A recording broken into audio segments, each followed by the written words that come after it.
ازيكم يا جماعه، عاملين ايه؟ واهلا بيكم في فيديو جديد. فيديو النهارده بقى جايب لكم حاجه كده تقريبا اكله ليبيه اللي هي بيقولوا عليها ايه يا سيدوني؟ مبكبكه. بالظبط كده، المبكبكه. هي مبكبكه.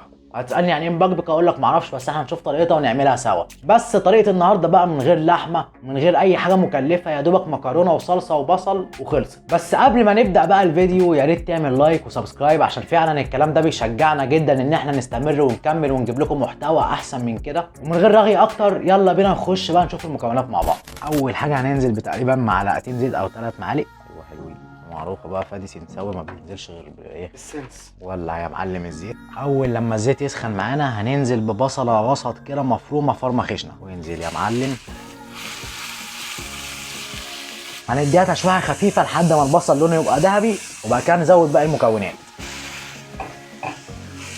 يهو، لو كنت جعان نفسك في اكل هنيه تعالى كل بومبا، لحمته حلوه طريه. كله مقلي، كله مشوي. بومبا دوت ما حصلش. سن اسنانك يب يب يب. اللي جيرانك يب يب يب. لحمه بومبا يب يب، طعمها شيء ما حصلش. طب انت مرفوض يا اسطى. اول لما توصل معانا اللون الذهبي ده كده، هننزل بحوالي 3 فصوص توم.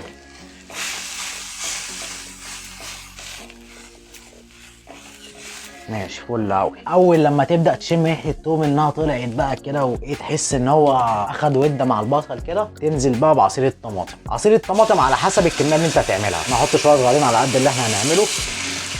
نديها تقليبه كده. وبعد ما نزلنا بعصير الطماطم بتاعنا، دلوقتي هننزل بالتوابل بتاعتنا، اللي هي معلقه فلفل اسود، معلقه ملح، معلقه كزبره ناشفه، معلقه كمون، وهننزل عليهم بقى بمكعب مرقه خضار. يعطيها تقليب. خليها بقى ايه يا معلم تتسبك مع نفسها كده 5 دقايق ولا حاجه، تغلي 5 دقايق وتتسبك كده، ونكمل الباقي. شوف بقى بعد حوالي دقيقتين كده ولا حاجه.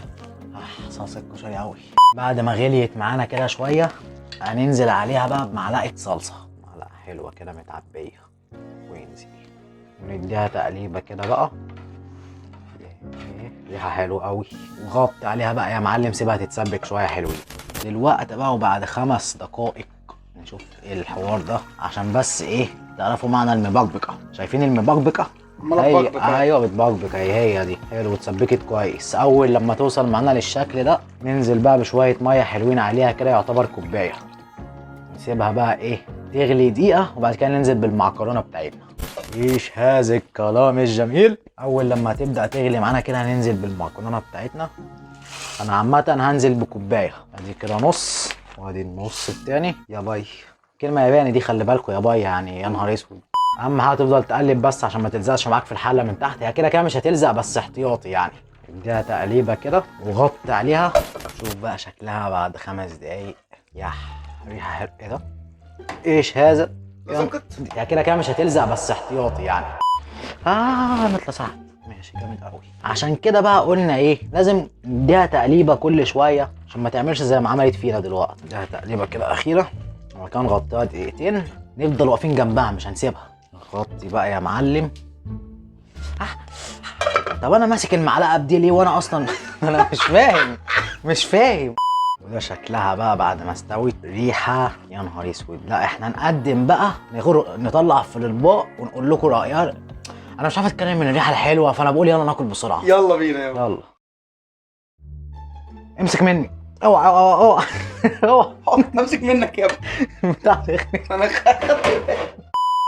اديها تسقيفه في اللذيذ. ايه اللي انت عملته ده؟ ضربت نفسي. دلوقتي بعد ما طلعناها بقى ان احنا ندوق ونشوف رايكم ايه. نشوف رايي. بص انا جعان، فاحنا هنخش في الموضوع على طول. هي ريحتها حلوه ومش عارف اجمع كلام اصلا، فاحنا هناكل.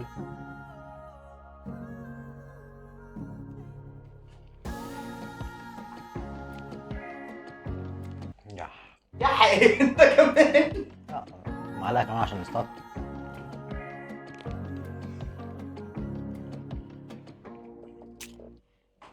الله. يعني انا كواحد ما بحبش الشطه خالص، لو دي كان عليها فلفل الحراق اللي كان المفروض نحطه، حته التوم اللي اتحطت ديت نقلت المكرونه اللي هو مديه طعم كده ميكس جامد جدا. وفي لسعه خفيفه كده، ما اعرفش من ايه بالظبط، مع اننا ما حطيناش شطه ولا حاجه، بس في لسعه كده خفيفه. بس لو كان عليها شطه او فلفل حامي كده كانت هتبقى جامده جدا. فما فيش كلام تاني. هقول ايه تاني؟ جامده قوي يا جدع، جامده جدا. ناوي تدوق ولا تسيبها لي كلها لوحدي؟ ما تيجي مره كده يا اسطى تقول لي خلاص خلي الطبق ده عشانك، كنت هسيبنا كل لوحدي في مره يعني. انا مش قادر تتكلم تاني. اصل انت كل مره بتسيب لي معلقتين ثلاثه وبتاخد الطبق وبتاكله. انا بعمل كده؟ باين على وشك. انا بتظلم من كل مره هتاخد الطبق كله. دوقني بقى البتاعه دي. ترى والله جامده والله. في حته لسعان كده بتاعت ايه؟ مش عارف بس طعمها جامد جدا يا اسطى. ده حقيقة. طعمها بجد جامد جدا. اقفل الفيديو. انا بقول لك ايه، احنا مش لازم نشارك حد الوصفه دي. الوصفه دي جامده بتاعتنا احنا بس. بتاعتنا احنا لوحدنا. انا هسربها. جامده قوي. انا دخت من العظمه. بس برضه هموت واعرف ايه اللسعان اللي فيها ديت، مع اننا مش حاطين شطه. مش لازم ننهي عشان انت هتخلصوا عقبال ما ننهي. نسينا الكلام من العظمه. بس كده فيديو النهارده يكون خلص. اتمنى الفيديو يكون عجبكم. لو الفيديو عجبك ما تنساش تنزل تعمل لايك وسبسكرايب وتفعل الجرس، عشان الكلام ده طبعا بيساعدنا وبيشجعنا جدا. وكالعاده بقى يا معلم، لو انت عندك تجربه فاشله، افتكاسه جديده، حاجه عايز تجربها وخايف تولع في نفسك وفي بيتك، سيبها لي في الكومنتس تحت او ابعت لي على رسائل الانستا، هتلاقي اللينك في الديسكربشن تحت برضو، وانا هجربها واولع في نفسي وفي بيتي وفي سيزون الفوتوغرافر عشان خاطرك انت. ونشوفكم الفيديو الجاي. سلام.